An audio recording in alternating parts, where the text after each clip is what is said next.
آپ نے سب نے اس وقت اگر ملک کو بچانا ہے، جدھر یہ چور اور ڈاکو ملک کو لے گئے ہیں، مقروض کر گئے ہیں، مہنگائی کی انتہا ہے، بے روزگار نوجوان پھر رہے ہیں، ایک طرف اربوں روپے بڑے پروجیکٹس پہ خرچ کرتے ہیں کیونکہ پیسہ بنتا ہے ان میں سے، دوسری طرف لوگوں کے پاس صاف پینے کا پانی نہیں، لوگوں کے پاس گھروں میں سیوریج سسٹم نہیں، نوجوان بے روزگار پھر رہا ہے، سرکاری اسکولوں میں تعلیم ایسی ہے کہ پڑھ کے بھی بچے بے روزگار پھر رہے ہیں۔ کوئی دنیا کا معاشرہ اٹھ نہیں سکتا جدھر ایک چھوٹا سا امیروں کا جزیرہ ہو اور غریبوں کا سمندر ہو، کوئی معاشرہ نہیں اٹھ سکتا آج تک۔ تو ناظرین، یہ تھے تبدیلی کی بات کرنے والوں کے دعوے۔ السلام علیکم، میں ہوں منیزہ جہانگیر اور آپ دیکھ رہے ہیں پروگرام سپاٹ لائٹ۔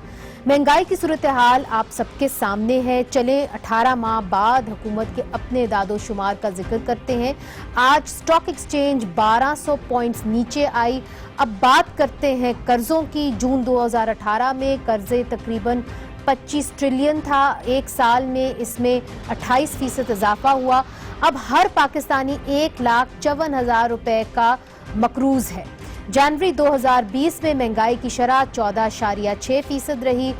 ادارہ شماریات پاکستان کے مطابق پچھلے 12 سالوں میں مہنگائی کی یہ بلند ترین شرح ہے۔ اس سے پہلے مہنگائی کی بلند ترین شرح جو تھی وہ 17% تھی اور وہ 2007-8 میں دیکھی گئی تھی جب پرویز مشرف کی حکومت تھی۔ ادارہ شماریات کے مطابق جنوری میں تازہ سبزیوں کی جو قیمت ہے وہ 11% میں اس میں اضافہ ہوا ہے، جبکہ چینی 5% اور آٹا 7.5% جو ہے وہ مہنگا ہوا ہے۔ صنعت کار بھی ناظرین حکومتی پالیسیوں سے نالاں ہیں۔ کل فیصل آباد میں پاور لومز ایسوسی ایشن کے نمائندے حکومتی پالیسیوں پر پھٹ پڑے۔ انہوں نے کیا کہا، آئیے آپ کو دکھاتے ہیں۔ 10 تاریخ نو چابیاں لے آن کے تواڈے حوالے کر دیں گے۔ مسئلہ حل ہو جائے گا۔ اگر نہ چابیاں پھینک دیں گے تواڈے ٹیبل تے رکھ دیں گے۔ مان صاحب اس کو پہلے مسئلہ حل ہو جائے گا۔ مان صاحب کل ہی ہو جائے، پرسوں ہی ہو جائے۔ نہیں گورنر صاحب خدا دی قسم مر گئے، لٹے گئے ہیں، سانو راہ نہیں دی ہوندی۔ اسی اتنی ٹینشن چل پکی والے سارے مزدور ساڈے نال، خدا دی قسم کوئی اتنے سیاست نہیں، لا الہ الا اللہ اسی نے پریشان کہ سانو راہ نہیں آتی۔ اسی ہر بار میرا لاکھ ہو گیا، اسی ہر بار میرا لاکھ ہے، پھر بھی اسی بات ٹھیک ہے مان صاحب آگئی گل کٹی آگئی۔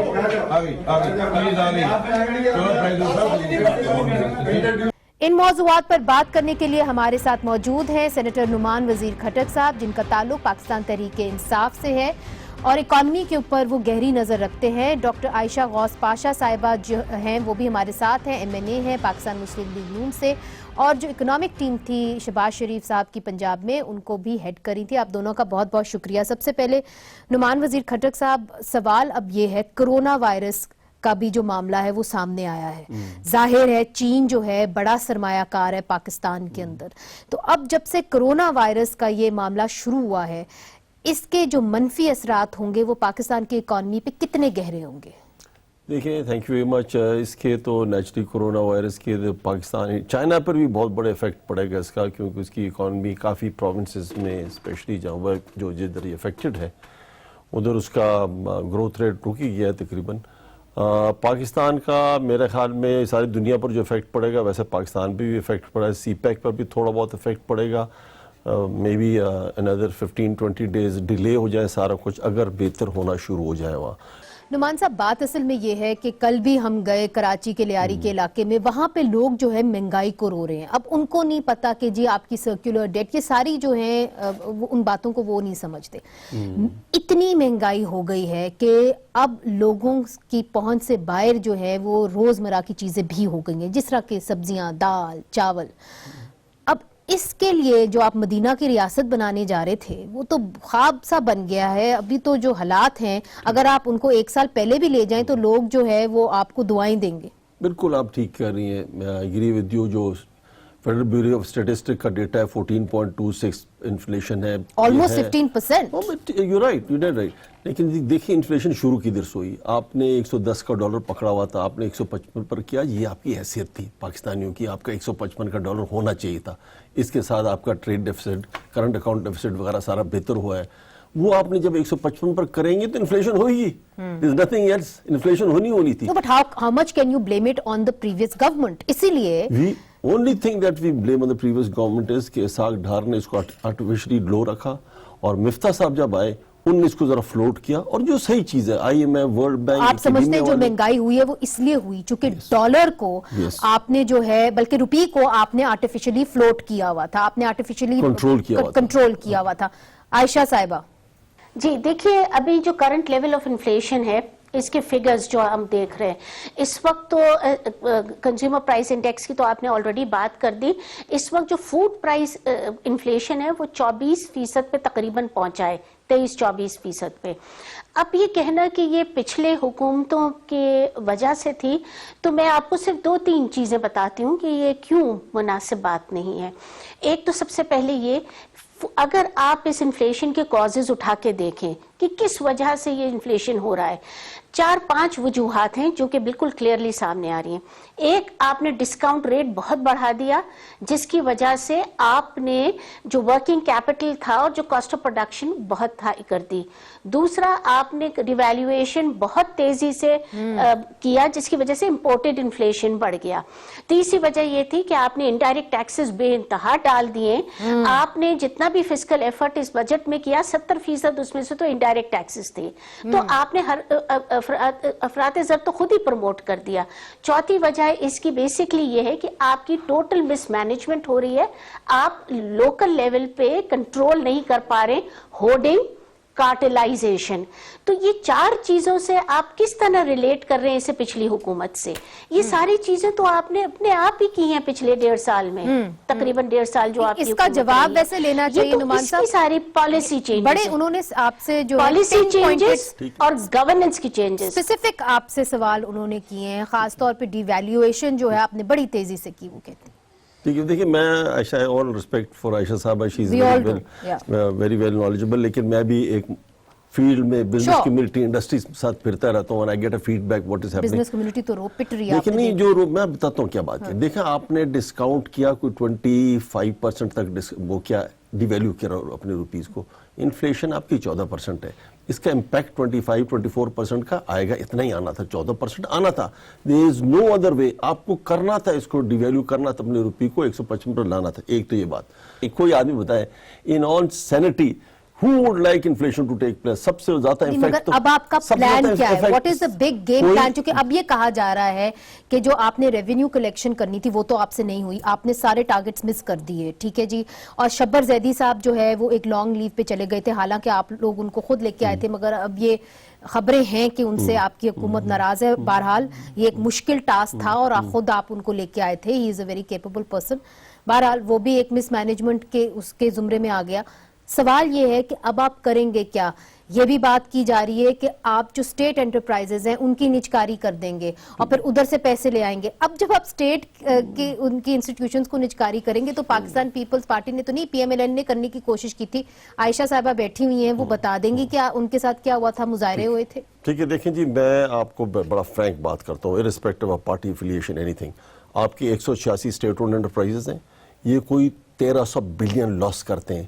کچھ کما رہے ہیں تو گر کر یہ 5-6 ہو جاتا ہے, لیکن میں تو ان 186 میں سے وہ کارخانے ہمارے ریلوے ہو گیا, اسٹیل مل ہو گیا, PI ہو گیا, باقی سارے جو لاس کریں ان کو آپ نے کرٹیل کرنا ہے. There is no other solution other than privatizing them. آپ سمجھتے ہیں کوئی مینجمنٹ والا لے لے گا, جب تک اس کا مالک, اس کا جو اونرز, جو شیئر ہولڈرز, ان کے رات کو سلیپ لیس نائٹ نہیں ہوگا, اس وقت یہ چیز نہیں ٹھیک ہو سکتی. آپ کا کہنا یہ کہ ہم اس جو مشکل وقت میں آ گئے ہیں اور اتنی مہنگائی ہو گئی ہے, صرف مشرف دور میں ہوئی تھی, تو اس کا جو ایک سلوشن ہے وہ یہی ہے کہ جو اسٹیٹ انٹرپرائزز ہیں پاکستان کی, ان کی آپ نجکاری کرتے ہیں. دونوں آپس میں اتنے لنک نہیں ہے, مگر وہ تو میں آپ کو کہتا ہوں جو گورنمنٹ کا ریونیو جو ہیمریجنگ ہو رہی ہے, سرکولر ڈیٹ کے اندر ہو رہی ہے اور اس اسٹیٹ اون میں ہو رہی ہے. Any person in sane mind would say کہ اس کو آپ نے اس کو ختم کرنا ہے. My solution is only way out is سب انگریزی ہے, سب ایسی ہے جو کہتے ہیں ہم چینج آف مینجمنٹ, کمپنی آ جائے گی, یہ کریں, کچھ نہیں, privatize, sell it off, let the loss be good. Ayesha صاحبہ, آپ کی حکومت بھی ایک حد تک پرائیویٹائزیشن کے حق میں تھی, اس کے اوپر شاید آپ ان کا ساتھ دیں گے. پھر دیکھیے پوائنٹ یہ ہے کہ لاس میکنگ اداروں کو تو ہم سب جانتے ہیں کہ آپ نے ان کے بارے میں کچھ نہ کچھ کرنا ہے, اس لیے کہ یہ ہماری اکانومی کا خون چوس رہے ہیں جیسے کہنا چاہیے, اور یہ ایک لانگ سٹینڈنگ پرابلم ہے جو کہ ہر حکومت کو آپ سسٹمیٹکلی اٹھا کے دیکھیں افیکٹ کرتی رہی ہے، چاہے وہ پچھلے کئی سالوں سے. تو ہم نے ایک پیج پہ اس پہ آنا ہے، کس طرح کرنا ہے. اگر یہ ٹرانسپیرنٹلی ہوگا، یہ بالکل افیکٹولی پروسیجرز، رولز، لا اور بالکل جسے کہنا چاہیے اکاؤنٹیبل انداز میں ہوگا، تو کسی کو اس پہ اعتراض ہونا نہیں چاہیے، اس لیے کہ یہ لاس میکنگ ادارے ہیں اور ہم نے خود بھی کوشش کی تھی. اب پرابلم یہ ہے کہ اس گورنمنٹ نے جب سے آئے ہیں پرائیویٹائزیشن پہ اپنی پالیسی بارہا بدلی ہے، بار. پہلے یہ تھا کہ ایک سرمایہ کمپنی بن جائے گی، پھر اس کے اور پرائیویٹائزیشن نہیں ہوگا، ہم اس کو دے دیں گے، وہ ٹھیک کریں گے، ریسٹرکچر ہوگا اور سو آن سو فورتھ. اب پھر وہ ریورسل ہوا اور کہا نہیں ہم نے پرائیویٹائز کرنا ہے، پھر بھی سرمایہ کمپنی بھی رکھی ہوئی ہے پرائیویٹائز. مجھے لگتا ہے کچھ لیک آف کلیئرٹی ہے. اب کچھ ذرا ان کو پہلے بات کلیئر کریں کہ انہیں کرنا کیا ہے. سب سے پہلے تو لاس میکنگ اینٹیٹیز جو ہیں آپ ان کو پرائیویٹائز کریں. اگر فوکس ہوا ان انسٹیٹیوشنز پہ جو اس وقت بہت اچھی کارکردگی کر رہے ہیں، جیسے کہ یہ پاور پلانٹس کی بات کر رہے ہیں، بلوکی، حویلی، بہادر شاہ، یہ تو آپ کو پروفٹ دے رہے ہیں. اگر آپ نے ان پہ فوکس کیا پرائیویٹائزیشن جو کر رہے ہیں اس وقت، میرا خیال یہ ہے کہ بہتری یہ ہے کہ لاس میکنگ اداروں پہ زیادہ فوکس کریں اور یہ کوشش کریں کہ اس کو بالکل ٹرانسپیرنٹ انداز میں کریں تاکہ سوالیہ نشان نہ اٹھے. اور اس کو جسے کہنا چاہیے this is very important that it should be done in a very clear. ابھی آلریڈی باتیں شروع ہو رہی ہیں کہ جو کچھ ادارے کر رہے ہیں اس میں اپنی گورنمنٹ کے کچھ لوگ. میرا پوائنٹ یہ ہے کہ let it be above board, بالکل ٹرانسپیرنٹ انداز میں آپ کیجئے تو آپ کا ساتھ دیا جائے گا. رولز اور پروسیجرز کو آپ پراپرلی فالو کریں. مگر نعمان وزیر صاحب وہ یہ کہہ رہی ہیں کہ جو آپ کی پروفٹ میکنگ ہے، جس طرح کے پاور پلانٹس، ان کو تو آپ مت کریں، اور آپ کا تو ارادہ یہی ہے کہ پاور پلانٹس کو بھی آپ نجکاری کی طرف لے کے جائیں گے. دیکھیں آپ اگر مارکیٹنگ اسٹڈی کریں، ڈاکٹر صاحبہ نے تو پڑھی ہوگی، تو آپ جب کوئی پروڈکٹ مارکیٹ کرتے ہیں، یہ مارکیٹنگ اور لاس میکنگ SOEs کا نا، اس کے اندر آپ نے ایک سویٹنر بھی ڈالنا ہوتا ہے. These بلوکی وغیرہ جو ہمارے ہیں نا پروفٹ میں، these are the sweeteners, so you have to put a sweetener and you have to give the bad But sweetener at the cost of what? No, both of them together. At the cost of لیکن what? I agree یہ with سوال ہے that, نا. totally agree with it, it has to be transparent. میں تو ایک اور suggestion چاہتا ہوں آگے. میں کہتا ہوں کمیٹی بنائی جائے جس کی chairman ship he, chair person he وہ ہو جائے اپوزیشن والے، اس کو ہیڈ کریں، اس کو پرائیویٹائز کریں and let it be very transparent. They should head it, privatize it in the national interest. اس ٹائپ لوگ آئیں کریں، لیکن we have to do away with this loss making enterprises. So how ready is the government to actually privatize these industries? دیکھیں اب ہر کا اپنا views تھا. جیسے ابھی آپ نے بات کی نا، کچھ ہمارے پارٹی میں لوگ تھے کہتے تھے یہ سرمایہ کمپنی آ جائے. میں اس وقت سے کہتا ہوں I need a person who runs this plant who has sleepless nights. I don't see anyone. آپ کتنے تیار ہیں کہ آپ کچھ ہفتوں میں، بیکاز IMF کی جو مشن ہے وہ ادھر ہے، انہوں نے آپ لوگوں کو ٹارگٹ دیا ہے، میرا خیال ہے کہ 5,000 بلین روپے کا ٹیکس کلیکشن کا ٹارگٹ دیا ہے، آپ لوگ اس کے قریب بھی نہیں آئے، آپ 2,000 پہ ہی گھوم رہے ہیں. نہیں وہ تو ابھی first 6 months. Right, but I mean the thing is کہ آپ کہہ رہے ہیں کہ اس ہول کو پلگ کرنے کے لیے ہم نجکاری کریں گے. نہیں نجکاری is partly because of that, but mainly because of the 1,300 billion that we lose in them. اس کو پرائیویٹائز کرنا ہے، وہ ہیمریجنگ. مطلب آپ نے کوئی اس کی تیاری کی ہے؟ آپ نے جو اسٹیک ہولڈرز ہیں ان سے بات کی ہے؟ یہ کیسے کریں گے آپ؟ دیکھیں جی اسٹیک ہولڈرز کیا گورنمنٹ کے آرگنائزیشنز ہیں نا. اب اگر ریلوے کا دیکھیں یا PIA کو دیکھیں، ان کی باقاعدہ سوسائٹیز ہیں، ان کی باقاعدہ آرگنائزیشنز ہیں. دیکھیں یہ تو اس میں ہم تو چاہتے ہیں اپوزیشن والے بھی ہمیں سپورٹ. مجھے پھر بھی نہیں بتا رہے whether the homework has been done or not. No, homework is, دیکھیں homework کچھ حد تک ہوا ہوا ہے. It has to be fine tuned into something better. Always suggestions are welcome. ٹھیک ہے، اور اس کے لیے آپ کو اپوزیشن کی کوپریشن چاہیے ہوگی، اتحادیوں کی بھی کوپریشن چاہیے ہوگی جو اس وقت آپ کے ہاتھوں سے سلپ ہو رہے ہیں. عائشہ صاحبہ لاسٹ کامنٹ پلیز. جی اب دیکھیے، اب پرائیویٹائزیشن کے ساتھ ساتھ میں تو پرائیویٹائزیشن کی تو ہم نے آلریڈی بات کر لی. میرے خیال سے گورنمنٹ کو کچھ اور بھی پالیسی ڈائریکشنز اپنی ٹھیک کرنے کی ضرورت ہے. آپ نے IMF کی بھی بات کری، اس وقت IMF کا مشن آیا ہوا ہے اور یقیناً وہ بھی یہ اسٹیٹ اونڈ انٹرپرائزز اور باقی بجٹری اور نان ایکسٹرنل سائٹ پہ جو ہم نے مانیٹری سائٹ پہ، فسکل سائٹ پہ انیشیٹیوز ہیں اس پہ زور دے رہے ہوں گے. میرا خیال یہ ہے کہ ان کو تھوڑا سا سوچنا چاہیے کہ ان کو کس طرح کورس چینج کرنا ہے، اپنا ٹویکنگ کی ضرورت ہے میجرلی.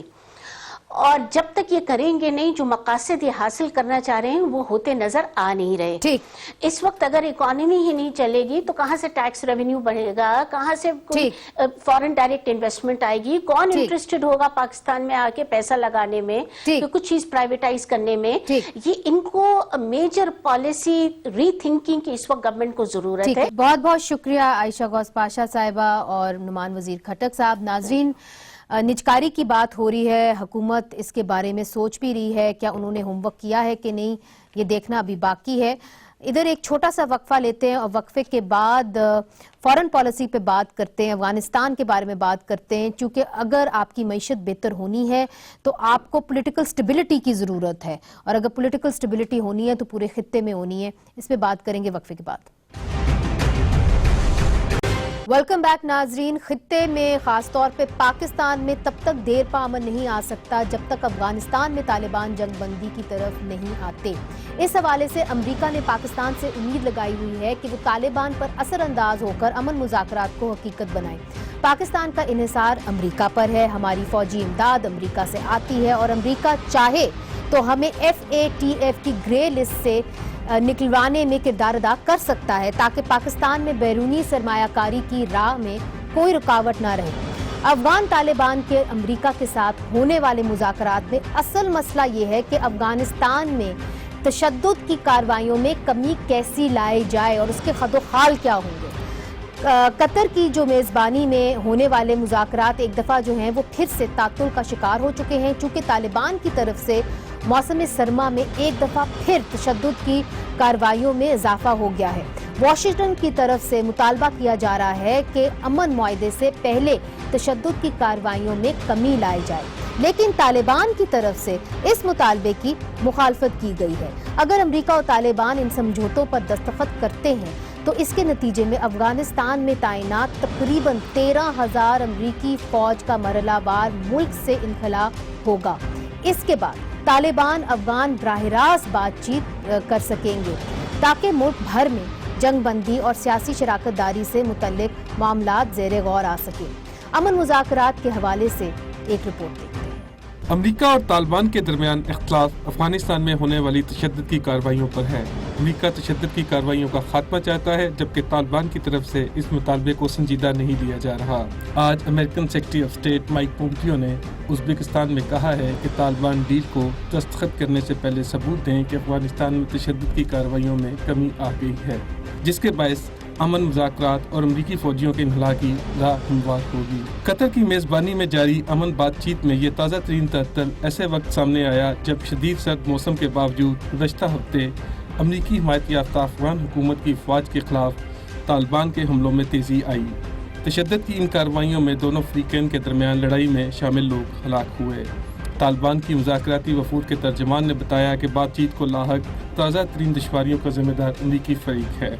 شاہین کے بقول سمجھوتے پر دستخط کے دنوں کے دوران ہم محفوظ ماحول فراہم کرنے پر رضامند ہیں، لیکن امریکیوں نے مزید کام کرنے کا مطالبہ جاری رکھا ہے. طالبان کے ساتھ امن مذاکرات کے حوالے سے امریکی نمائندہ خصوصی برائے افغان امن عمل زلمے خلیل زاد ایک بار پھر متحرک ہو گئے ہیں. ان موضوعات پر بات کرنے کے لیے ہمارے ساتھ موجود ہیں رحیم اللہ یوسفزئی صاحب، طالبان امور کے ماہر ہیں اور طالبان کے حوالے سے ہم ان کے تجزیوں سے مستفید ہوتے رہتے ہیں. احمد رشید صاحب ہمیں لاہور سے جوائن کر رہے ہیں، صحافی ہیں، تجزیہ کار ہیں، مصنف ہیں اور سیکیورٹی معاملات پر کتابیں بھی لکھ چکے ہیں. طالبان جو ہے ان کی بیسٹ سیلر ایک کتاب تھی. رحیم اللہ صاحب، امریکہ اور طالبان کے درمیان جو مذاکرات ہیں وہ کہاں رکے ہوئے ہیں؟ چونکہ یہ کہا جا رہا ہے کہ جو طالبان ہیں وہ خون خرابہ کم کرنے میں رضامند ہی نہیں ہو رہے، تو کیا یہی ایک وجہ ہے کہ امن مذاکرات آگے نہیں بڑھ رہے؟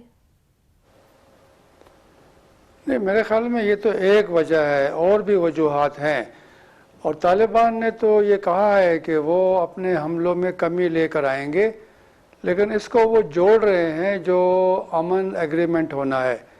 جب یہ ایگریمنٹ ہو جائے گا تو وہ کہہ رہے ہیں کہ اپنے حملوں میں کمی لے کر آئیں گے. نہ صرف جو غیر ملکی افواج ہیں جو نکل رہی ہیں ان کے خلاف بھی حملے رک جائیں گے، اور وہ یہ بھی کہہ رہے ہیں کہ افغان حکومت کے خلاف بھی ان کے حملوں میں کمی آئے گی. تو میرے خیال میں یہ صرف وجہ نہیں ہے، بلکہ امریکی چاہتے ہیں کہ طالبان مزید کمی لے کر آئیں، مزید وہ کچھ رعایت دیں.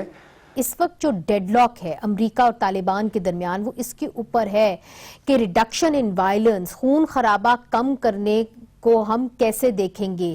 آخرکار امریکہ کے مطالبات طالبان سے ایسے کیا ہیں جس کے اوپر آپ سمجھتے ہیں کہ طالبان آمادہ نہیں ہو رہے، رضامند نہیں ہو رہے؟ افسوس کی بات ہے کہ جب سے یہ بات چیت شروع ہوئی ہے، لڑائی جو ہے دونوں طرف سے بہت انٹینسیفیکیشن ہوئی ہے. ہم نے بہت زیادہ لڑائی دیکھی ہے. اندازہ اب تو یہ ہے کہ 100 طالبان، اب 80 سے 100 تک طالبان مر رہے ہیں ہر ہفتے، اور اس سے زیادہ افغان سپاہی جو ہے، فوجی جو ہیں حکومت کے، وہ مر رہے ہیں.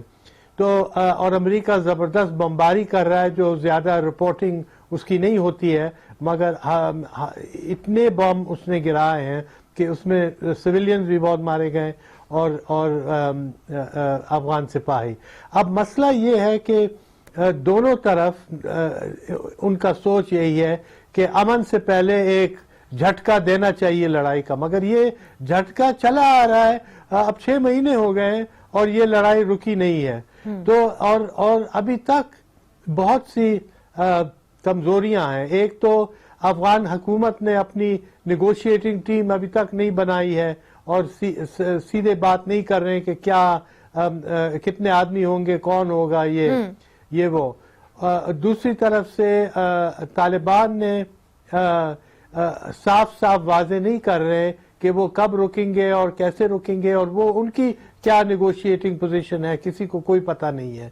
تو اور تیسرا امریکہ جو ہیں، امریکہ میرے خیال میں بہت جلد وہ صبر جو بھی کچھ کر رہے ہیں وہ چلا جائے گا اور وہ کہیں گے جہنم میں جائیں، ہم تو جا رہے ہیں، ہم تو چھوڑ کے جا رہے ہیں. پھر ایک خانہ جنگی شروع ہوگی جو بہت خطرناک قسم کی ہوگی.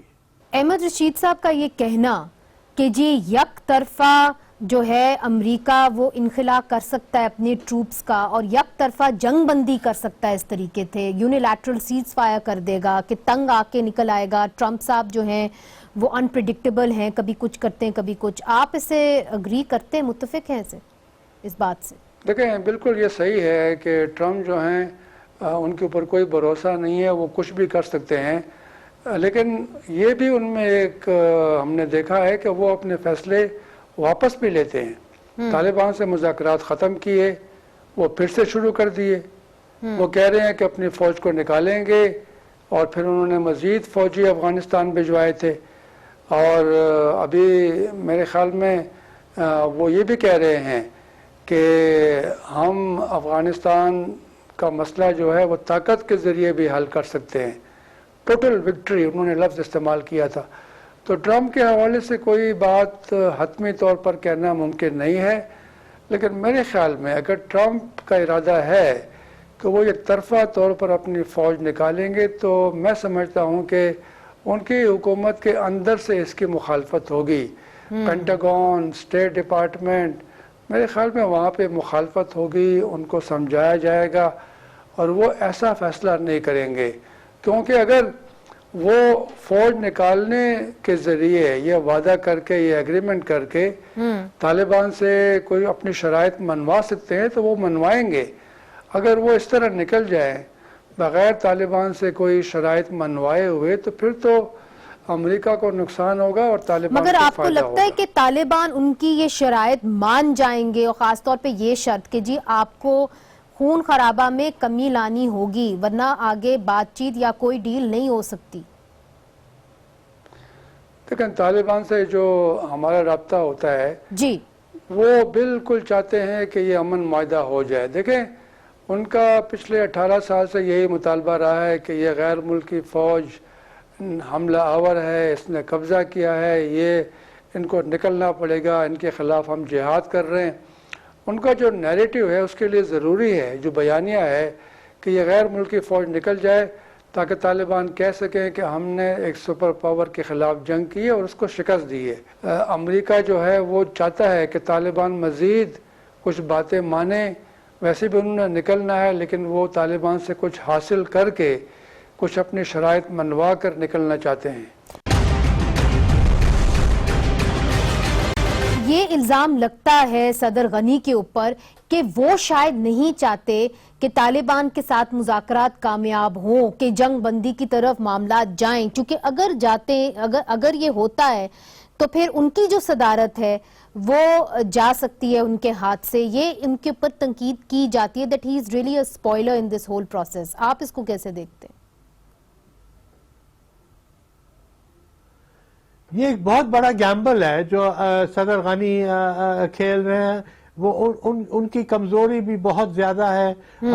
ان کے جو فوجی ہیں وہ بھی بہت تعداد میں مر رہے ہیں، اور ان کی کمزوریاں بھی بہت ہیں. ان کو بھی پتا ہے کہ امریکہ کے بغیر وہ جنگ دیر تک نہیں کر سکیں گے طالبان کے خلاف. تو ایک طرف سے اگر قومی انٹرنیشنل پریشر آئے تو یہ آئے حکومت کے اوپر، افغان حکومت کے اوپر. اور دوسرا ظاہر ہے کہ طالبان میرے خیال میں ابھی تک وہ ڈھونڈ رہے ہیں کہ ہم کو کوئی صلح ملے، ہم کو کوئی ڈیل ہماری طرف جائے، ہم کو حکومت میں لیا جائے جلدی سے، اور غنی ریزائن کر دے. اب یہ بھی نہیں ہوگا، اور خطرہ یہ ہے کہ اگر امریکہ ہٹتی ہے میدان سے تو افغان حکومت شاید بچ نہیں سکے گی. تو مگر طالبان بھی اکڑے بکھرے ہیں، حصے میں ہیں. شاید ان کی بھی یونائٹڈ لیڈرشپ بہت کمزور ہو رہی ہے کہ جنگ چلتا جائے اور لوگ مرتے جائیں. یہ ممکن نہیں لگ رہا. یہ کوئی ذمہ دار پوزیشن تو نہیں ہے. رحیم اللہ صاحب، اس کا براہ راست اثر پاکستان کے اوپر ہوتا رہا ہے اور ہوئے گا. اب ہم نے دیکھا ہے حال ہی میں باجوڑ کے اندر بھی بمباری ہوئی. یہ نہیں معلوم کہ کہاں سے بم آئے، مگر وہاں کے جو لوکلز ہیں وہ یہ بتا رہے ہیں کہ بمباری ہوئی ضرور ہے. تو آپ کو لگتا ہے کہ جو جنگ میں زیادہ جو ہے تیزی آئے گی دوسری سائڈ سے، تو اس کا براہ راست اثر پاکستان پر پڑے گا، خاص طور پہ جو سابق فاٹا کے علاقے؟ دیکھیں، یقیناً اگر افغانستان میں جنگ میں تیزی آئے گی تو پھر اس کا اثر پاکستان کے اوپر پڑے گا. پاکستان کے اوپر الزامات لگیں گے کہ طالبان آپ کے ہاں موجود ہیں. ابھی بھی کچھ دن پہلے اشرف غنی نے کہا تھا کہ ابھی بھی افغان طالبان پاکستان میں موجود ہیں. جی کہا تھا، اور اب پاکستان کی سرزمین. جی بالکل، تو وہ یہ بات بھی کر رہے ہیں. اور پھر یہ کہ جو پاکستانی طالبان جو ہیں اور جو ان کے اتحادی ہیں وہ سارے افغانستان میں موجود ہیں. ان کے خلاف تو کوئی کارروائی نہیں ہوئی، اور وہ کارروائی تو تب تک نہیں ہوگی جب تک کوئی امن معاہدہ نہیں ہو جائے گا. وہ تو ٹٹ فار ٹیٹ والا مسئلہ ہے. اگر ہم نے پناہ دی ہے افغان طالبان کو تو انہوں نے پناہ دی ہے پاکستانی طالبان کو. تو میرے خیال میں یہ مسئلہ تو رہے گا، اور اس لیے ایک بڑا مربوط اور کمپریہنسو حل ہونا چاہیے تاکہ پاکستان کے تحفظات بھی دور ہوں، اور افغانستان کے بھی، اور باقی جو ہمسایہ ملک ہیں جن کو تشویش ہے افغانستان کی جنگ کے بارے میں، دہشت گردی کے بارے میں، منشیات کے بارے میں، ان کی بھی تسلی کرنی پڑے گی. تو یہ صرف امریکہ اور طالبان کا معاملہ نہیں ہے، یہ طالبان کا اور افغان حکومت کا بھی معاملہ ہے. اس میں پاکستان کا بڑا ایک سٹیک ہے. یہی لگ رہا ہے کہ امریکہ اپنی بات پہ ڈٹا ہوا ہے کہ آپ جو ہے خون خرابہ کم کریں تبھی کوئی ڈیل ہوگی. طالبان بھی اپنے موقف کے اوپر ڈٹے ہوئے ہیں، اور دونوں طرف سے ہم دیکھ رہے ہیں کہ عوام ماری جا رہی ہے. حتیٰ کہ اس کے براہ راست اثر جو ہے پاکستان کے علاقے کے اندر بھی آ رہا ہے. جو سابق فاٹا کا علاقہ ہے، ہم نے دیکھا ہے کہ وہاں پہ بھی گولہ بارود ہوئی ہے. تو پھر آپ اس معاملے کو کیسے دیکھتے ہیں؟ یہ کہاں جا کے سلجھے گا کہ بھی نہیں سلجھے گا؟ یا آپ سمجھتے ہیں جو ٹرمپ صاحب کی پرسنالٹی ہے ایک طریقے سے، اور جو طالبان ہٹ درمی کا ایک مظاہرہ کر رہے ہیں کہ بات جو ہے مزید اور خراب ہوگی، ہم خانہ جنگی کی طرف جا رہے ہیں، امن مذاکرات کی طرف نہیں جا رہے؟ آپ کی بات بالکل صحیح ہے، اور یہی خوف ہے اور ڈر ہے کہ نہ طالبان نہ افغان حکومت ماننے کے لیے تیار ہے. مگر اصل مسئلہ یہ ہے کہ کسی وقت بھی صورتحال بالکل یو ٹرن لے سکتی ہے اور بدل سکتی ہے. دونوں طرف سے میں کہوں گا کہ طالبان کی بھی کمزوریاں بہت ہیں، اور حکومت کی بھی کمزوریاں بہت ہیں، اور امریکہ کی بھی کمزوریاں بہت ہیں. تو کوئی